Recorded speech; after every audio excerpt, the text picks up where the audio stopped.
G'day guys, ZiggyD here. You expressed some interest in getting some updates on how the SSF challenge was going. For you guys who can't catch up on Twitch, or maybe just want some updates for you guys who watch Twitch but want to kind of get some of my thoughts on how things are going so far.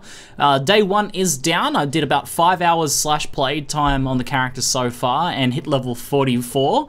It's been going pretty well. That's not like a crazy pace or anything, but you know, just for I kind of raced it the first like hour or so with a couple of little hiccups. For the first time in over 4 years of hardcore Path of Exile play, I finally installed a Logout macro.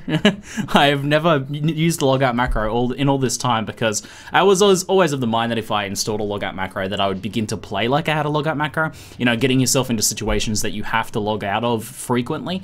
And I think it's been long enough now that I don't think my playstyle habits are likely to change too much because of that. And because I do more and more racing and things like that, I thought it's about time I get the Logout macro going. I also was tempted into getting this one because this one here, which I'll try and provide a link for you guys in the description, is like a bit of a package that includes Logout macro and other useful macros, in addition to having an overlay as well. Let's see if this is actually working here. Yeah, it is. So a ranking overlay for the SSF challenge. How cool is that? And I just have to say, like, before we even get into looking at my character and how it's going, that's what I really love about this, right? That this event is kind of special because it's so many people in the community come together. Last time I checked, there was over 500 people registered for this event, and it's so many people coming together and showing, you know, a collective community desire to form something cool like this. So many streamers are participating in SSF, and now there's even like a ranking site and like people who make hotkey macros are incorporating ranking overlays and things like that for the actual challenge too. Like, that's just really, really cool. So I'm pretty keen on that. And as you can see, I'm at rank 256. Nothing too impressive just yet, but I'm clawing my way up there. I'm moving up and up the ranks. But I mean, if anything comes out of this, and if any GGG people happen to watch this, or if you guys are talking about something out of this event, I hope it's this idea and this community desire, which I think this is a desire. It's a desire for me personally. I think it is for a lot of you guys too. Custom leagues. GGG said the idea, they talked about this a very long time ago, but nothing ever came of it. This idea of custom leagues, probably incorporated in terms of a microtransaction system where we can pay some amount of microtransactions to form our own custom leagues for us and our friends and other people to play in. That would... Sure, there's, I think, some risk of splintering the community, but I think there's a desire for people to have the ability to create these custom leagues, like self-found leagues and leagues with other interesting rule sets that they can challenge themselves and their friends and their guilds with. And I think there's a real desire for that, so I hope that's something that GGG recognizes out of this event, that, you know, so many of us are coming together. And I mean, if nothing else, this is bringing the community together in a really good way, and showing that, you know, we have a really strong community here in Path of Exile that's willing to put some effort into not only like coding third-party applications and things, but also into just forming these sorts of things for us all to play in. So really freaking cool, really freaking cool.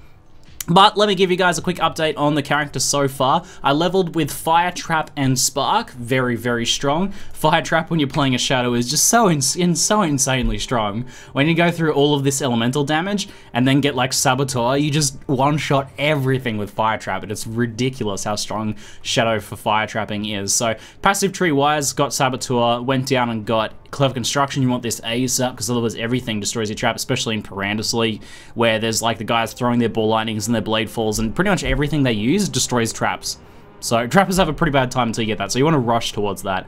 So go get Saboteur and then get Clever Construction, and then, you know, you might as well finish out High Explosives. And from there I've been going to Witch for the area stuff here, and I'm getting Hasty Reconstruction for that cooldown for the improved playstyle now. From there I'm probably actually going to head down this way, get some survivability, life, and evasion and dodge in Ranger before heading over to Templar. I think that's the plan roughly.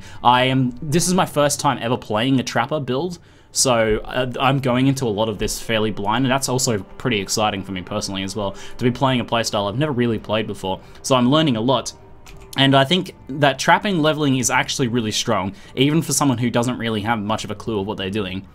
just kind of like bumbling my way through it and like, oh, maybe this works, and throwing these different things together and finding out what kind of works and what doesn't. Self-found without being able to do things like purchase Firestorm to make Firestorm mine, which is apparently a very popular way to level as a trapper/miner. Without being able to do stuff like that, even just throwing random stuff together, I've had very good success. I think someone who actually knows what they're doing and plans it out a little better will have a very, very good experience leveling as a trapper, even self-found. And you know, I thought that would be the case watching Pox play early in the league with his Ice Trapper, which this build is modeled over. I'll put those links in the description below for you guys, or you can check out the previous video. But currently I am using, so I transitioned from Spark Fire Trap into Fire Trap Lightning Trap. And basically it's been Lightning Trap, Multi-Trap, Trap and Mine damage. Fire Trap is Trap and Mine damage, Elemental Focus, you know, giving that more elemental damage. It doesn't, the fact that it can't ignite doesn't matter, because the Burning Ground effect still happens, because that's not actually an ignite, it's a Burning Ground, it's not a status ailment, so that can still happen, and Elemental Focus just boosts the damage up, so it's a really good support for it.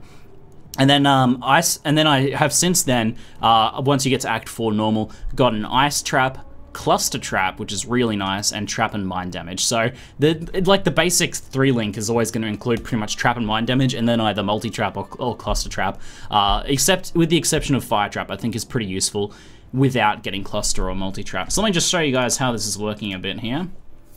And I think that it's pretty good now, but it's going to get insane once I get Chain Reaction from the Saboteur class, and I can really see how that's going to be the case, because currently it's insane if all of your cluster traps go off and there's that overlap. You see how much damage is going to be happening. But at the moment, if you're hitting like a single target or something, you're mostly relying on the 1 to 2 trap procs that are going to happen when the traps kind of overlay each other. But with Chain Reaction, all of those AoEs are going to go off. But here's a bit what Cluster Trap, Ice Trap looks like. It's such a gorgeous skill. It's so visually and, you know, audibly satisfying to use. And I have to say, I'm having a lot more fun playing trappers than I thought I would. There's something really cool about running pack to pack and throwing out kind of like one handful of traps and just blowing everything up, and then having the idea that you have all these kind of like reserves of armaments, right? This charge system, you have all these reserves of armaments. I'm gonna collect some of this stuff because it could be useful, that you can just dump it all at once when you're like, all right, I really want to kill this rare or this mini boss or whatnot here, so I'm just gonna dump all of this stuff at once. So you get this feeling of throwing out all of your arsenal of different traps, and it creates this really active playstyle, like far more active than many other builds I've played in Path of Exile, where you're using all of these different kinds of traps and just kind of launching them out with so much like so many explosions and things like that happening. If you're kind of sick of the one skill meta, I reckon playing something like an Elemental Equilibrium Trapper is going to be your jam. Give it a go. I was surprised how much I've actually been enjoying this. So we get this single target here, right? So I'm like, alright, we'll clear out the ads, and then we just start launching our traps like crazy, you know, until we've dumped them all, and then we're basically rocking off the cooldowns. Now, as you can see, the single target on some tougher mobs like this that resist elemental damage, not great just yet, but, you know, sufficient. Some targets, especially because that's a regular human-sized target, some targets like Dominus, the Weaver, larger targets like that, just get destroyed because Cluster Trap. See how these like 3 are all in the one spot? All 3 of those would get procced by the Weaver, and then if it moves, it gets hit by the other one. But if you throw out a couple like that, you can see there's always going to be some kind of overlaying each other, and those will both proc, and then you start getting pretty good damage. So the bigger the target, the harder they fall against a trap build, and it's been pretty reasonable single target, but I can tell once I get that chain reaction and all of those traps are blowing up when any one of them blows up. That's the Saboteur one. Let me just character screen for you guys here, and I'll show you this build tree. So here's the Saboteur here, chain reaction. When your traps trigger, your nearby traps also trigger. So when you throw that cluster trap out and a mob steps on one of them, even if they're only a small sized mob, then all of those traps will explode, and all of the AoEs of the ice traps will overlay each other. All the lightning traps will all proc, and the projectiles all hit the same target. So you get a much really nice boost to single target damage. Now unfortunately this is a 4-pointer, so we can't really get this to accrual. So I actually haven't done normal Labyrinth yet, because Bomb Specialist doesn't really give you that much gives you a bit of damage and AoE, I guess, but you kind of need to use mines for it to work. Your traps trigger an additional time is kind of cute, but nothing really major, so I just kind of like have skipped normal lab. I'm going to basically skip it until I get up to the point where I can do cruel lab, and then just blast through and do both of them really quickly, and then I'll have chain reaction, and then leveling through and moving into endgame is going to be so sweet, I can tell. So really looking forward to chain reaction, because I think that's going to be such a nice boost to the trap playstyle. But even just cluster trap alone has been a lot of fun. Like that, I think Pox said it pretty well in one of his videos, or on the podcast maybe, where he said cluster trap it's the shape of a mob pack, whereas multi-trap is in a straight line, which is not usually very useful. That cluster trap actually being that blob shape of a mob pack, just perfectly kind of overlaying the pack, is really quite satisfying. So you just run from pack to pack, blowing them up with a handful of... It plays more like a grenader than a trap build, right? That's kind of... I feel like the fact that they made them traps originally, kind of... It doesn't really exactly communicate the playstyle of playing a trapper. A trapper is more like playing a grenader. So if the idea of playing a grenader appeals to you, then that's actually what it's like. So maybe this will inspire some of you guys to try out some trappers too, because I'm surprised so far by how much fun I'm having with this, and I'm really looking forward to pushing this as far as I can. That's the plan. People asking me, are you planning on going to 100 in this challenge? And I've never made a level 100 character, right? Non-self-found, so I feel like it's unlikely I'll reach 100 on my first 100 will be a self-found character, but I'm gonna push it as far as I can. If I die at some point, or if it gets to the point where I'm like just grinding in the high 90s, but we're like not able to sustain above tier 8 maps or something because we don't have any currency because it's self-found, then maybe I'll just be like, all right, that's as far as I can get. You know, we'll see what happens, but I don't know if this will be my first ever 100, because as I say, usually I take builds to like 85, usually closer to 90 these days, and then by that time it's like you could roll like 3 other builds before you, before you reach 100 on that build, for the average player, or for a player like myself. I'm no Havoc after all, but you know, if you didn't know, level 95 is only halfway to 100, just to kind of put that in perspective for you guys. So we'll see. I don't know about my chances of hitting 100 in this challenge, but I'm gonna have a fun time trying to get as far as I can, and hopefully you guys enjoy the updates and things like that.